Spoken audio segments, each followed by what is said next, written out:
Hello, Doctor. Oh, you're a Triceratops. Yes? Is that a problem? No, not at all. I guess some dinosaurs might think, because I'm a Tyrannosaurus, that I can't be a psychotherapist for a species I might eat. But I keep those two parts of my life very separate. So please, have a seat. I wanted to talk about the other day when I was over in the swampy area with some other Triceratops and it was raining. I mean, not full-on raining, but kind of raining. And I realized the night before I had had a dream where it was raining in the dream, just the way it was now. But in the dream, every time I put my head in the water to get the swamp grass, there was no swamp grass. And I was getting so... Hey, are you singing? Me? No.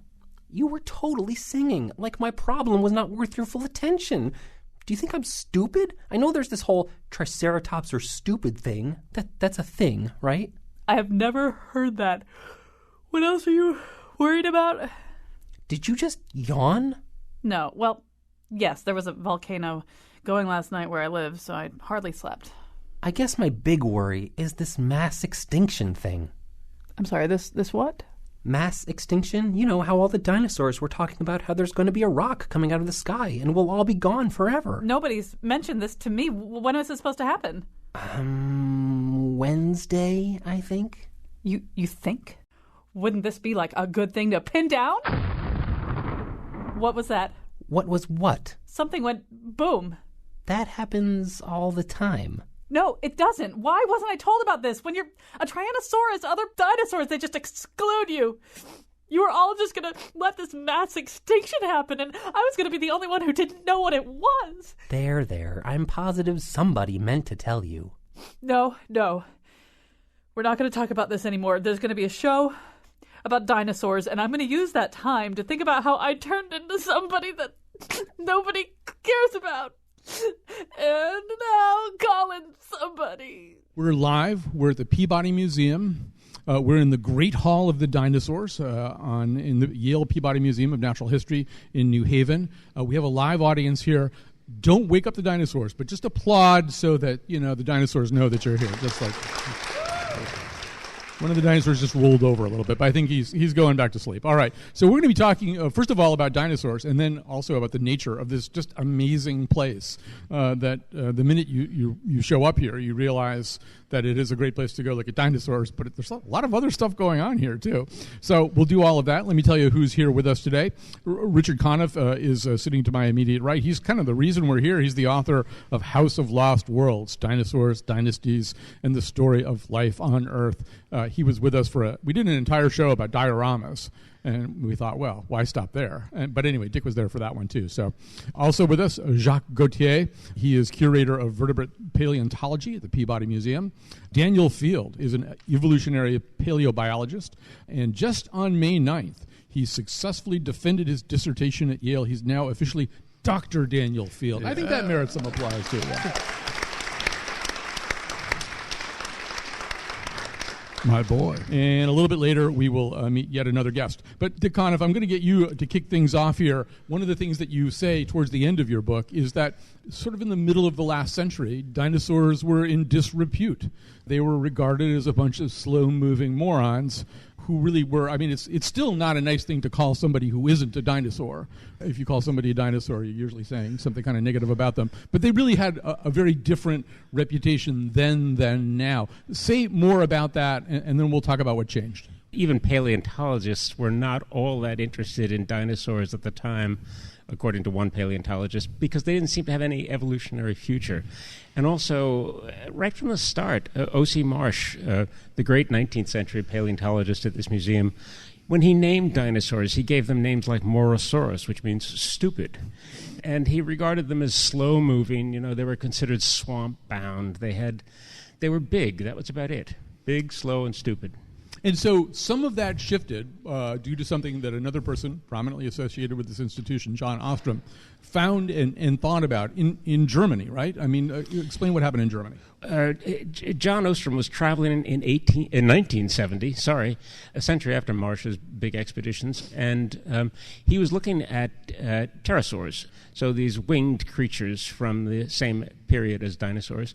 And he went to a museum in the Netherlands, and he was looking at this specimen that was supposed to be a pterosaur. And as he looked at it and took it over to the window and held it in the light and all that, he realized that it wasn't a pterosaur at all, that there were feathers there, that it was actually an Archaeopteryx. And it was then only the fourth Archaeopteryx specimen known in the world. And this is the sort of herb bird, the original bird from 160 million years ago. And it was a really big deal.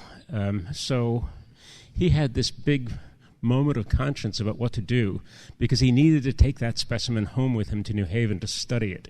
And if he told the guy who was the director of the museum that it was an Archaeopteryx and precious, he might not get to take it away. If it was just another pterosaur, no big deal. So which does he do? Does he tell the truth, or does he tell the easy lie? But John Ostrom was described to me as a squeaking honest man, and so he blurted out the truth. It was an Archaeopteryx. And the director of the museum snatched the specimen away from him, took it away to his office, and Ostrom was despairing that it was all over. And a few minutes later, the director came back with a shoebox and handed it to him to take home to New Haven. And so he walked out, and he was delighted because he had this thing that he could study. He took it back to New Haven.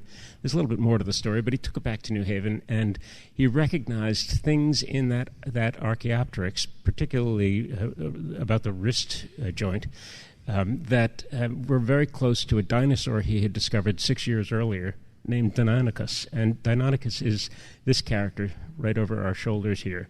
Very ferocious, very not slow and stupid and dull. And so that connection between birds and dinosaurs really started to take shape then, and really began the modern dinosaur renaissance.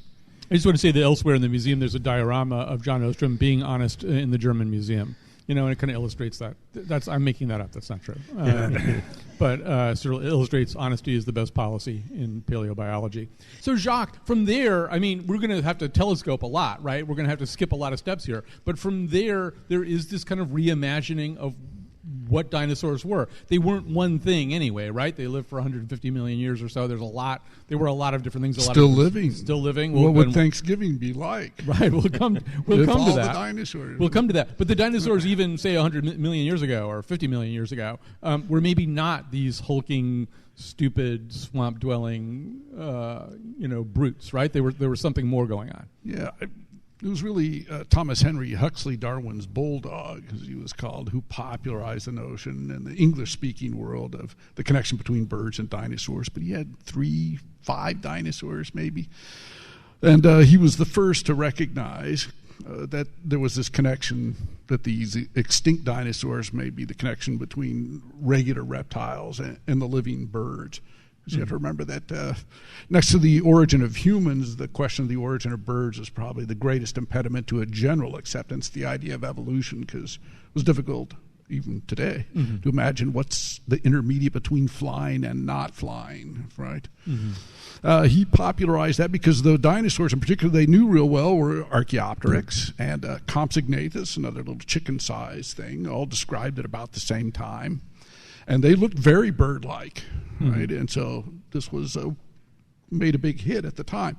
But the subsequent discoveries of dinosaurs by Marsh and Cope out in the American interior West, really, Stegosaurus and Brontosaurus and Triceratops, those don't look like birds. Now, we, as evolutionary biologists, we don't care how similar you are. We only care how related you are, and those are definitely stem birds. But that led to a segue many years until John Ostrom here really resurrected that by this discovery. And to show you what a sea change it was, I went to my first Society of Vertebrate Paleontology meetings in the mid-'70s in Flagstaff, Arizona, when John Ostrom and Peter Vellnofer from Germany presented the new found Eichstatt Archaeopteryx. And at that time, all the vertebrates that weren't mammals were handled between 8 a.m. and noon on the first day of the meetings, and the next 5 days were all mammals, That has changed utterly in the society now. It's all dinosaurs, and mammals are relegated to a small part of it. But in some ways, Dick, we'll come back, particularly with Daniel, to the birds in a second. But there was this kind of image of the dinosaurs changed too.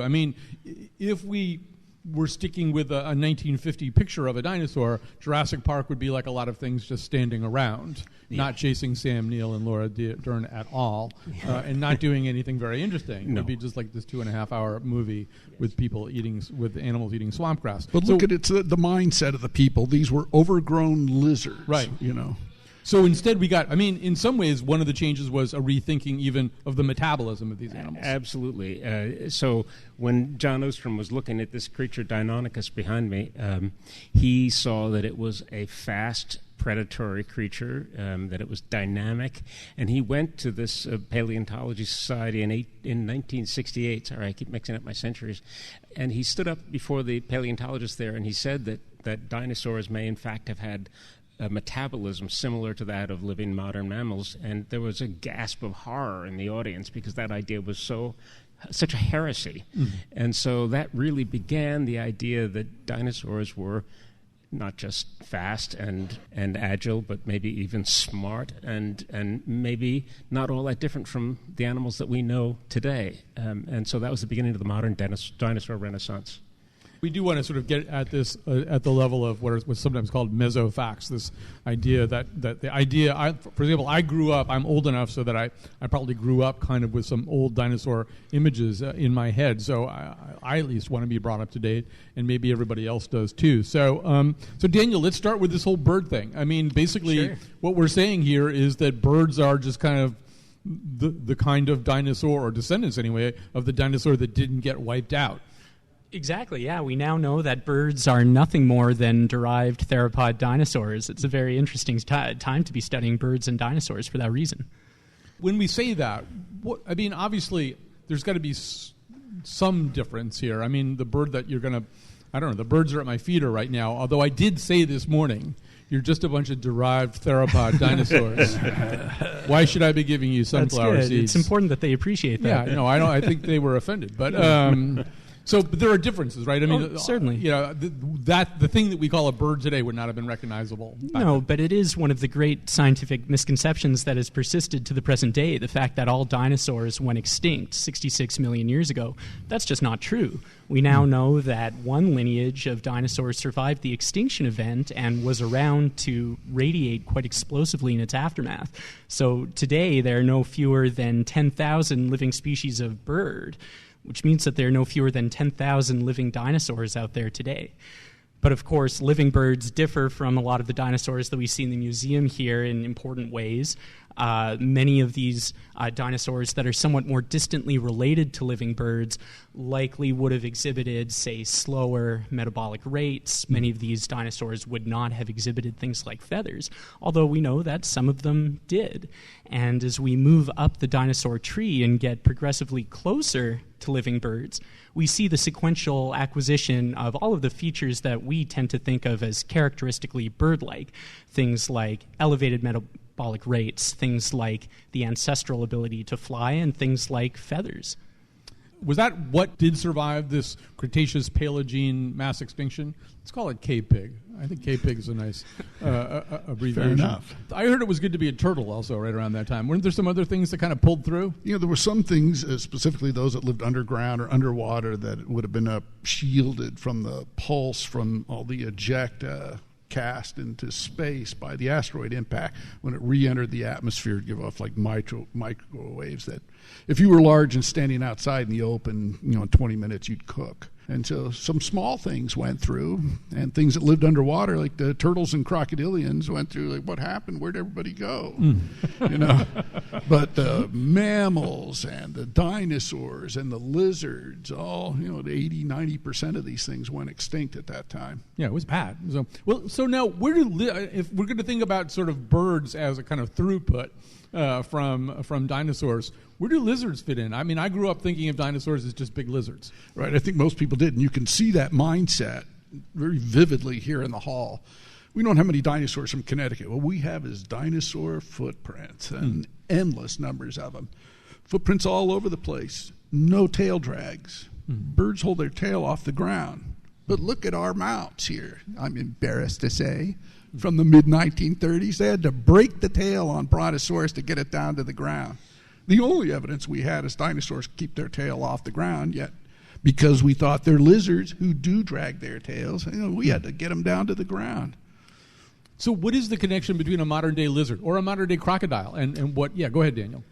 Well, we know that there's an evolutionary connection, to be sure. I mean, all life on the planet today shares a common ancestor at some depth. But among living vertebrate animals, these dinosaurs around us today are most closely related to birds. And interestingly, the closest living relative of birds are the crocodilians. So together, those two living groups form a group that we call archosaurs, which is a name formally defined by Jacques in the 80s. And lizards and snakes, this group that we call the squamates, the lepidosaurs, those are basically the next branch off the tree. So we have lizards, snakes, crocodilians, and birds all forming a group that today we call reptilia or living reptiles. But among living reptiles, it's the crocodilians that share a more recent common ancestor with birds than they do with lizards or snakes. Since Jacques pointed out some of the bones that are here, and we'll just point the microphones at them so that the people at home can see them too. But Richard Conniff, one of the things we've kind of been through, talk about mesofacts, is in fact the status of the Brontosaurus. I grew up, there were Brontosauruses. One day somebody said, oh no, there's no Brontosauruses. Last time I heard Brontosauruses were back. What's going on with Brontosauruses? Bring us so Brontosaurus and Apatosaurus are closely related, and they were both discovered by O.C. Marsh and his collectors in the 1870s. In fact, if you go into the other room, there is this vertebra that was discovered in 1877 in Colorado by a guy named Arthur Lakes and a guy from Connecticut named Henry Beckwith. They were climbing in the hills, and suddenly they came upon this incredibly colossal vertebra, and they brought it back.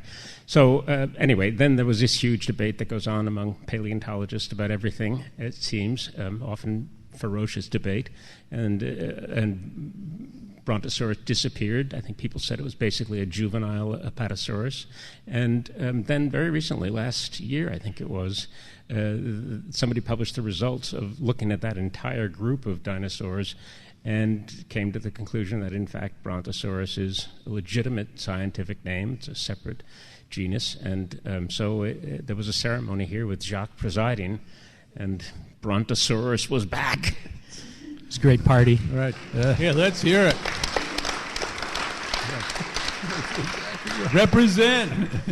All right. So a lot of people might know that, Daniel Field, but I've been in bars recently where these huge fights break out about Triceratops versus Taurus. I believe it. Taurosaurus. Like, are they the same thing? Are they not? Guys step outside in the alley. It gets bloody. What kind of perspective can you give us on that one? That's a little less well known, but kind of a similar conversation. Sure. Well, with the caveat that my views on the topic are a little bit biased, we have taken on the question of whether two very famous Peabody Museum dinosaurs that you can see on the stage over there, Triceratops and Taurosaurus, indeed represent the same kind of dinosaur. And so Taurosaurus is that skull right up at the top, the very large one with the two holes, those two large perforations in the frill. And the rest of those horned dinosaurs there with the solid frills, those are Triceratops. And so back in 2010, a really interesting hypothesis was published by some researchers out in Montana, suggesting that perhaps Taurosaurus might represent nothing more than the mature form of Triceratops, and that the frill elongated posteriorly and developed those two prominent holes late in life. And that struck me, as well as my co-author on this project, who's now a faculty member at the University of Bath in the UK, Nick Longridge, as an interesting testable hypothesis, given that we have such great skeletal material from both Triceratops and Taurosaurus here. And so we set out to try to test this idea of whether Taurosaurus and Triceratops really were the same thing.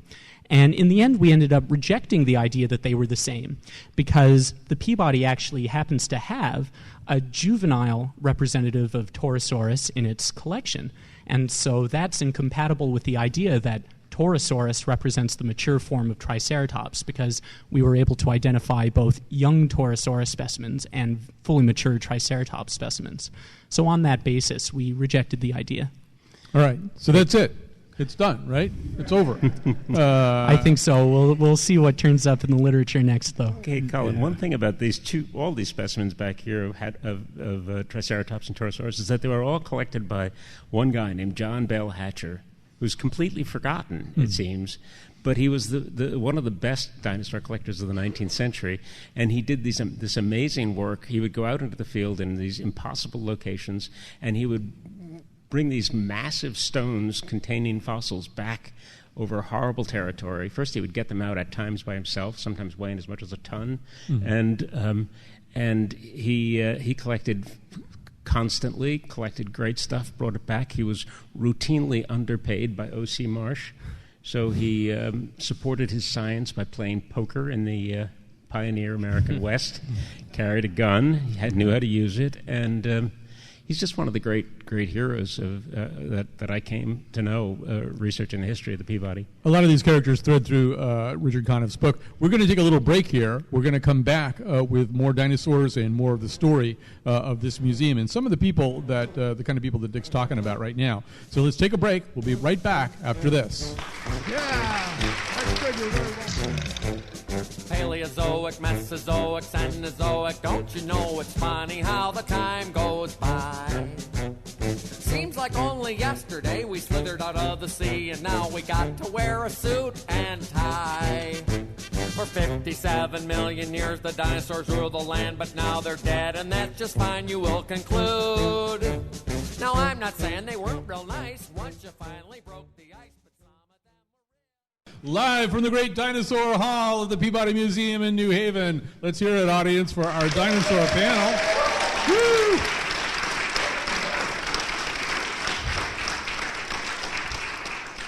All right, we've got a lot of things to talk about in this segment, and we want to talk specifically, too, about some of what the future holds. But before we get to the future, Dick, since you already brought this up, let's look back into the past. Also, I want to say Richard Conniff is with us. He is the author of House of Lost Worlds, Dinosaurs, Dynasties, and the Story of Life on Earth. It's the story of this building that we're in right now, too.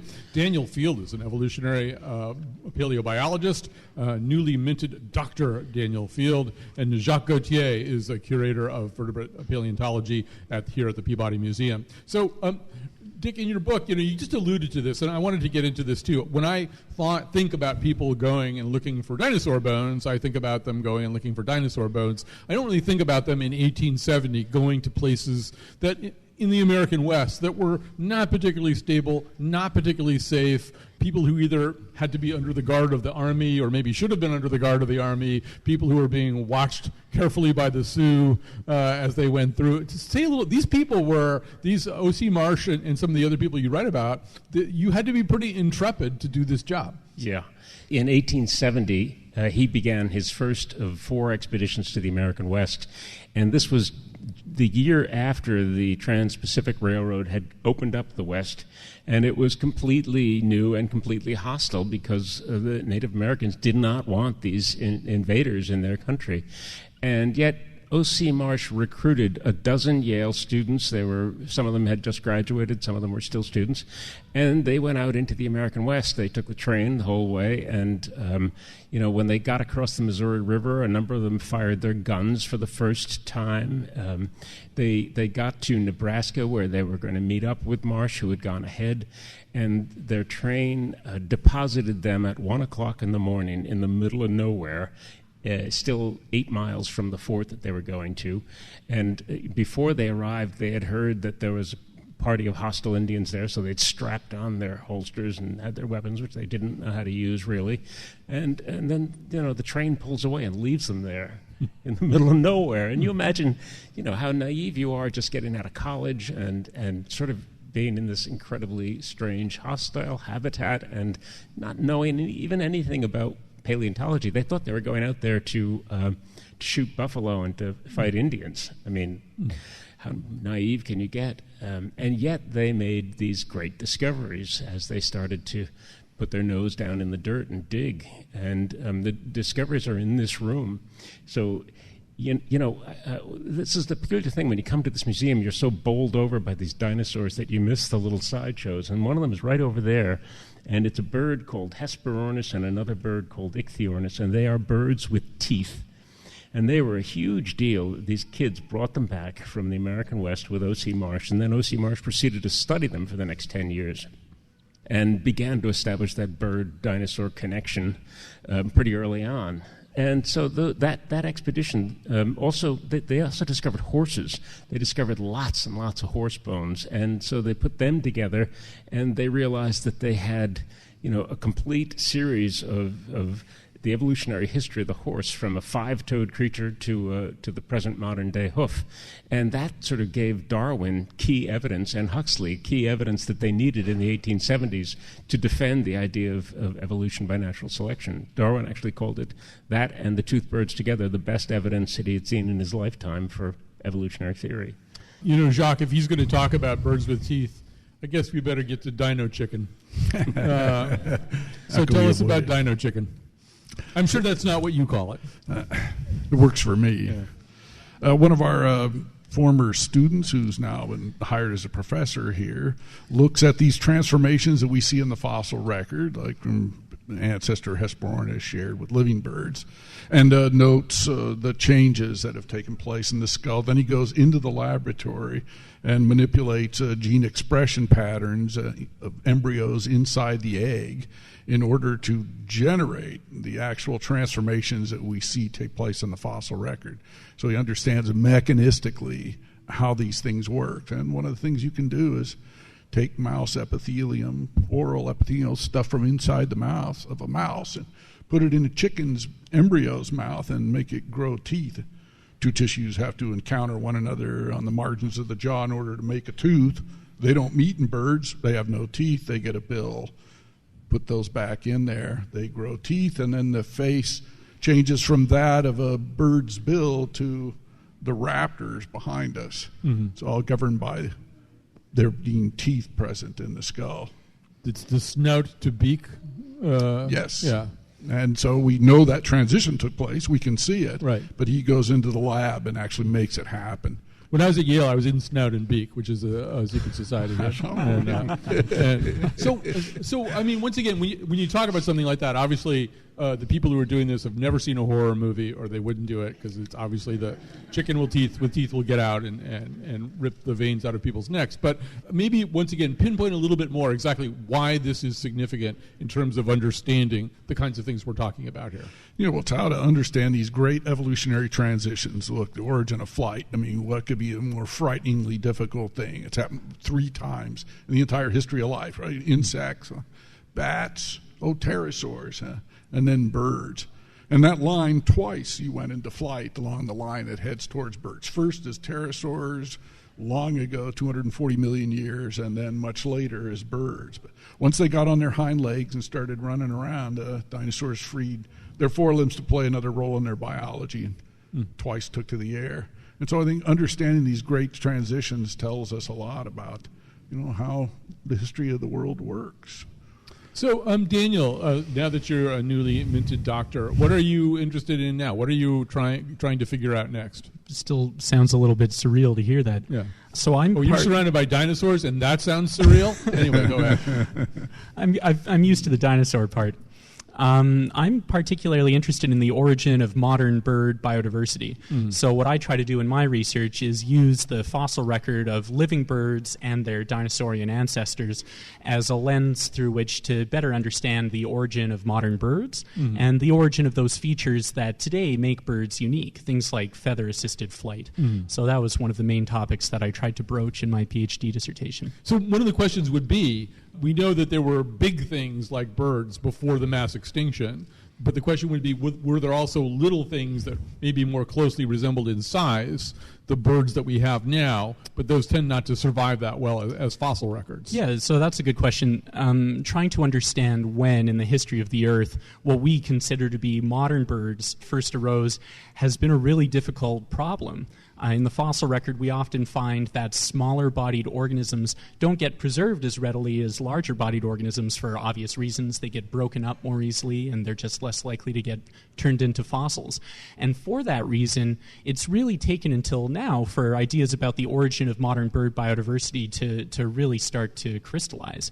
And just a few years ago, a study that I was a part of that took place here at the Peabody Museum set out to try to comb all of the latest Cretaceous fossil localities from the northern hemisphere in order to try to understand what sort of birds and bird-like animals were preserved in those sediments in order to shed light on what might have happened to birds and their close relatives at the Cretaceous-Paleogene mass extinction boundary 66 million years ago. And we found evidence for several archaic lineages of bird-like creatures that are just slightly outside living bird diversity, extending all the way up through the fossil record until the Cretaceous-Paleogene boundary, after which point they're never recovered in the fossil record again. So we interpreted that as evidence of birds and their kin suffering catastrophically 66 million years ago. And so the fact that today we have 10,000 living birds surrounding us is a really beautiful thing, because we almost lost all of bird life completely before it ever really began to radiate into what we consider to be modern bird diversity.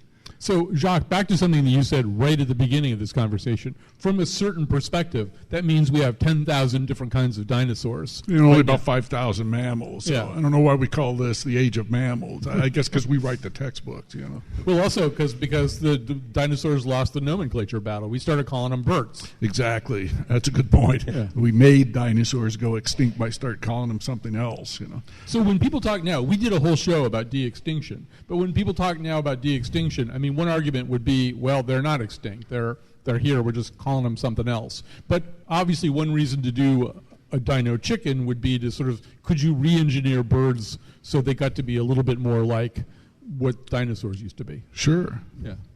And you think that's going to happen? He did it with two proteins. I mean, right, the expression of two proteins. He changed the snout from a chicken beak to a dinosaur snout. Yeah. Two lousy proteins.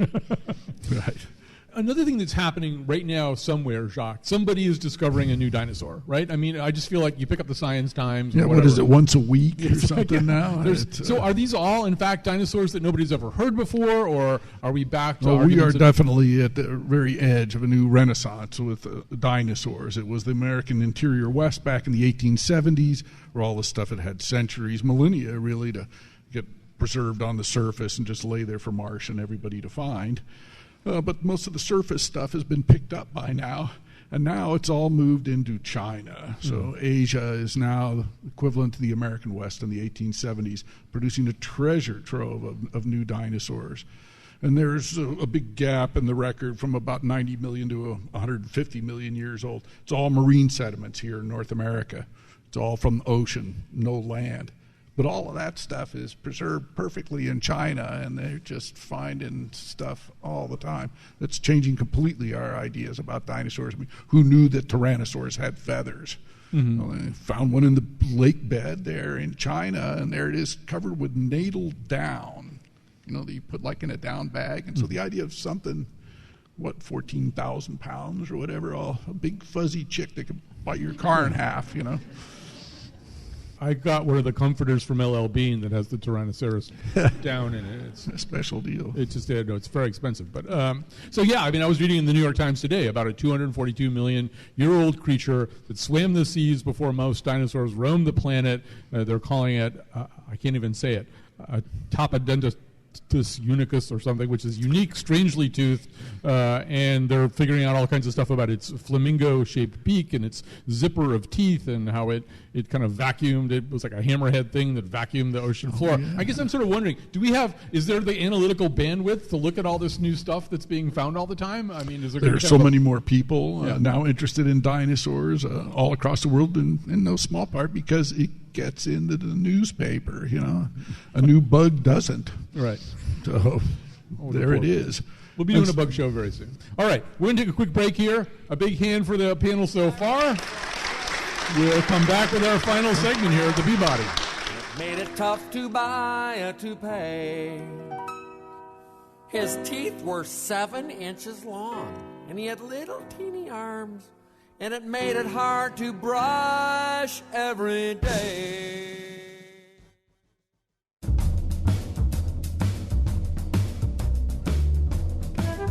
Today's show was produced by Jonathan McNichol, Betsy Kaplan, Josh Nalea, and me, Kyone Wolf, with help on the road from Lydia Brown and Lucy Nalpathanchel. Greg Hill appeared in the intro and tweets for us at WNPR Colin. The part of Bill Curry was played by Littlefoot. For show pages, articles, and fossils of the original Here and Now staff, go to our website, wnpr.org/Colin. And now, back to Colin. live from the great dinosaur room of the Peabody Museum in New Haven. It's the Colin McEnroe Show. Hey. I just want to say, I don't know if I've fully conveyed. I mean, we are sitting in this room that has all these incredible dinosaur skeletons. It's usually we're sitting in a studio talking about things that we can't see, and it's very visually stimulating to be here, just among all this incredible stuff. Let me just say again that sitting here is Richard Conniff, the author of House of Lost Worlds, Dinosaurs, Dynasties, and the Story of Life on Earth. It's also the story of this museum. Jacques Gauthier, he is the curator of vertebrate paleontology at the Peabody Museum. Now joining us is Richard Kissel, a paleontologist and director of public programs at the Peabody. He oversaw planning and installation of the museum's current exhibit, Treasures of the Peabody, 150 Years of Exploration and Discovery. So during the break, somebody from the audience said, maybe just say a little bit more about that mass extinction event. So Jacques, fill us in. What actually happened and when did it happen? How did almost everything get wiped out? Well, here we are in what's been described as the Sistine Chapel of evolutionism, right? From that terrific, spectacular mural that starts out with the emergence on land and ends up with the asteroid extinction. We've known forever that all the dinosaurs have disappeared, the big ones at least, around 66 million years ago. But why had always been a problem, and one argued about it. And you can kind of see the artist's notion at the time. See, put those big volcanoes in there, you know, trying to get like what happened to them. But in no small we wouldn't even be here if not for this event, that an asteroid streaked out from space and hit in the Yucatan Peninsula. We have the impact crater. We know that it struck the planet at an oblique angle on its ejecta field, landed on western North America, and I guess took out T-Rex. But if you'll see below that magnolia up there's little Cymolestes, little tiny rat-sized mammals that for 180 million years we're living right there with the dinosaurs, only coming out at night, right? And staying really small, living up in trees. And it wasn't until the dinosaurs, the big ones at least, disappeared that the mammals had the gumption to come down out of trees, start coming out in the daytime and take over the world. But we have a lot of evidence now for this impact, and we can see a layer out there right at 66 million years ago where there's shock quartz and iridium that's only found in primordial structures from outer space. And a lot of great data for this impact, and it happens to be right at the same time you get Triceratops nose horn within a foot or two of this, and they're gone after that. That might be another example of one of those meso facts, because I certainly grew up with the idea, well, we don't really know. There's 5 or 6 competing theories about why the dinosaurs became extinct, and I guess there aren't 5 or 6 competing theories anymore. Hey, I want to talk more about sort of where we're sitting right now. And Dick Conniff, in your book, you really get into a lot of the personalities. You've already alluded to one of them, but in some ways, the early part of this is the story of a guy named O.C. Marsh. Who was not forgotten by history, and also a pretty amusing, although perhaps not to them, rivalry between two guys, Marsh and Cope. So give us a sense of what's going on there. Well, so Marsh was a latecomer to Yale. He was 24, I think, when he started here, and he was interested in minerals at the time, and then wanted to become a faculty member here, and they said, well, you know, he was a good student, and they said, well, we have an opening, but only for a paleontologist. And at that point, he said, well, so much for mineralogy, I'll become a paleontologist. And it was a good thing, because basically everything you're looking at in this room, and the room itself, is the result of O.C. Marsh's work. He was distinguished not just by his great science, but also because he had an uncle, and that uncle was the richest man in the world. And George Peabody had started out as nobody at all in Boston, had to leave school and take care of his family, went to start a retail business which grew into an international trading company, and eventually he became he moved to London and became a mercantile banker. And so he had scads of money earned in a single lifetime, and then he did this unprecedented thing of giving it away, almost all of it. And some of it came to Yale to create this museum for his nephew. Was it $150,000 that got this started? It was nothing. Yeah, even if you do the inflation, it's like $2 million. Yeah. You can't get a building. You can't get your name on a building for $2 million these days. Right. And I guess it was nip and tuck, too, because more of the family had gone to Harvard. Really, O.C. Marsh was kind of the outlier down here at Yale. He was the outlier. He had come here because this was a really strong science school because of a guy named Benjamin Silliman, and it was really strong on minerals in particular. So, and then he persuaded his uncle not just to give an equal amount to Yale as to Harvard, but he also told him what he ought to be giving his money to Harvard to do. If we started to get into the whole story of Marsh and Cope and their rivalry, we'd use up the whole show, and anyway, people should read your book. But these are two guys who really became they were friends for a little while, then not such great friends. And I just want you to tell one illustrative story, and that's the one where I think it's Cope gets the head on the wrong end of the dinosaur. Oh, yeah, that's a really embarrassing thing. And it was Elasmosaurus, and he put the head on the tail, and he had it. It was a published article. It was in print and out in the streets, and O.C. Marsh pointed out to him, not at all gently, because O.C. Marsh wasn't a gentle guy, that it was in fact backwards. And Cope tried to buy up all the copies and take them out of print, except that over the years, as their rivalry developed, Marsh secretly bought up all those that he could find and saved them for later use. And so the one theory is that their rivalry began that way, and the other theory is that, and this is Cope's side of the story, that Marsh and he were out, and Marsh and Cope were out collecting in New Jersey, in the marl pits there. And as they were collecting, Marsh was going behind Cope's back and buying out his contacts there and making them send their specimens to him instead. So either way, not a very edifying start to one of the worst scientific rivalries in all of the history of science. I like the first story because I just picture it being like Norm and Cliff from Cheers. You know, it's kind of like, I think you got the head on the wrong end of the dinosaur. No, I don't think so. I think I got the head on the correct end. No, I think you're wrong. And part of the problem was he had it kind of, it would seem like the neck would be shorter than the tail, right? That sort of made sense that the neck of something would be shorter than its tail. It happened not to be the case with this thing, right? It did indeed. And as I say, the Marsh was always a sort of superior guy and wanted to let people know how superior he was and made it painful to him.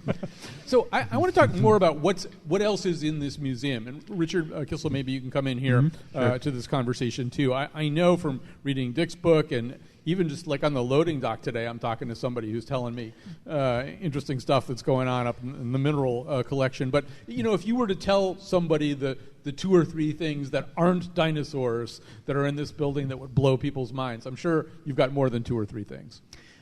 Sure. You know, ultimately, when you look at our collections, we have more than 13 million objects total in our collections, A to Z, anthropology to zoology. And when our visitors walk through the galleries, they see about 5,000 of those 13 million. And so what we have on public view is really less than 1% of the entire collection. And when we were working on this current exhibition, the Treasures of the Peabody exhibition, that was the real challenge, was how do we communicate to our visitors and to the community here in New Haven that dinosaurs are a very important part of this story, but they are a part of this story. So some of the objects that we pulled out that I love to highlight in that exhibition, we have a 16-foot tapeworm, which we're very proud of to have on display. It's a Yale-educated tapeworm. It is a Yale. It was extracted from a Yale College student on March 18th in 1896. And the first professor of zoology at Yale, Addison Verrill, one of his interests was parasitology. And so that's one of the great specimens we have. People aren't going to get excited about a 16-foot tapeworm. I mean, you know. How about Verrill and the giant squid? Yeah, and he was also collecting the giant squid. But I think one of my truly favorite specimens that we brought out on exhibition for this for this new display is the skull of a quagga, which is an extinct type of zebra. And it's from our mammalogy collection. And not only is it rare in that it's a specimen from an extinct species, but there's only a handful of skeletons known from this species. And the animal, the species, only one individual was ever photographed while it was alive. And the specimen that we have here in the museum is that individual.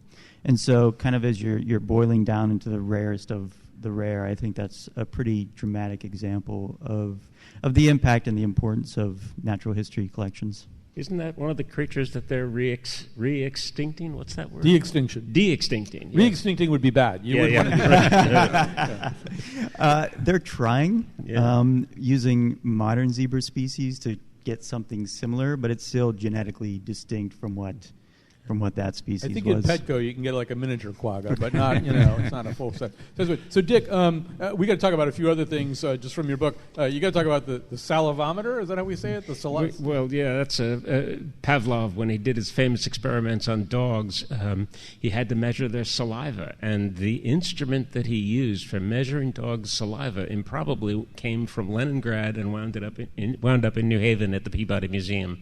And this happened because one of the scientists from Yale, a guy named Robert Yerkes, was visiting with his daughter at Pavlov's lab, and Pavlov gave it to her as a gift. A very odd gift, but a gift. Mm-hmm.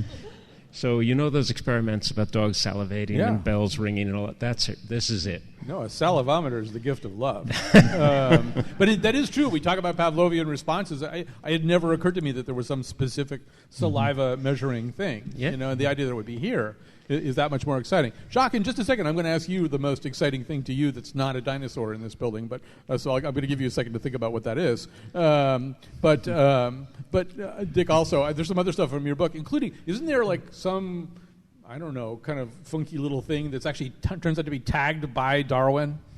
Oh yeah, I forget what it is. Is it a liverwort? Yep, it's a liverwort. Is it on display now in the next room? Yeah. So somebody was pretty recently going through the botanical collection and saw this little bit of frou-frou that looked like nothing at all, and looked a little closely, and there's the label, and it was collected by Darwin while he was on his round-the-world expeditions. So there's just lots of amazing little things that are in the back rooms that I think even people here don't know about. For instance, the T-Rex was named in the early 1920s by a rival of O.C. Marsh's, another rival. He had a lot of them. But recently somebody was going through the collection here, and they found a T-Rex tooth that was sent here in 1874, and which nobody had recognized as a Tyrannosaurus rex until quite recently. We're pretty much out of time here, but one thing I want to get to for a second, Jacques, is the importance that there is a collection like this, that people are coming, as Richard's saying, only a tiny fragment of it is seen by people who walk through here. But I assume, I don't know how many hundreds or thousands of people are coming here to do research, that what's here, these millions of things, just our paleontology department supports about 200 publications a year that come out of people who come to study the collections, either having the resources to come here and actually work on the material directly, or now in the modern era where we can CT scan these things and print it out on a DVD and send it to you, because it's kind of hard to put a stamp on Brontosaurus and put it in the mail. And at the risk of ending on a hopelessly corny note, I know I've been at the Yale Art Gallery a lot recently and talking to one of the young security guards there, one of the people in the blazers, and she turns out to be from the city. She's got a job here, but this is kind of her first museum. She's working as just, one of the supervisors in the rooms, and she's fallen in love with art. And I just was thinking about that today. This is the corny part. Watching kids walk through this museum, kids from all over the city, from all kinds of other places. One of those kids maybe is, on some given day, the next John Ostrom. Some kid who maybe wouldn't have ever seen this stuff, would never have his or her mind catch on fire in a way and maybe do something with it. I mean, to me, that's the other real beauty of a place like this. I would say that most of my age cohort in the geology department at Yale are in earth sciences.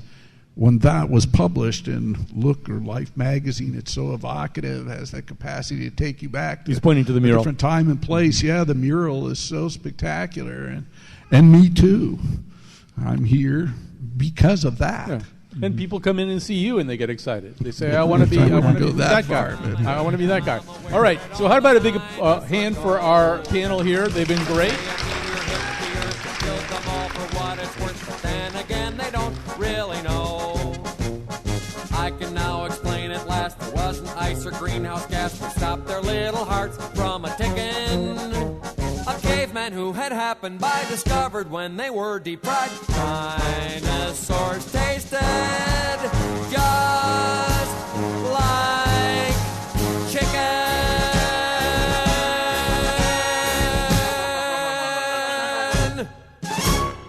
As a Tyrannosaurus who is particularly high on the intelligence scale, I'd like to say that this conspiracy theory about a rock hitting the planet and wiping us all out is, well, to be nice, it's an example of a vivid and healthy imagination that we have.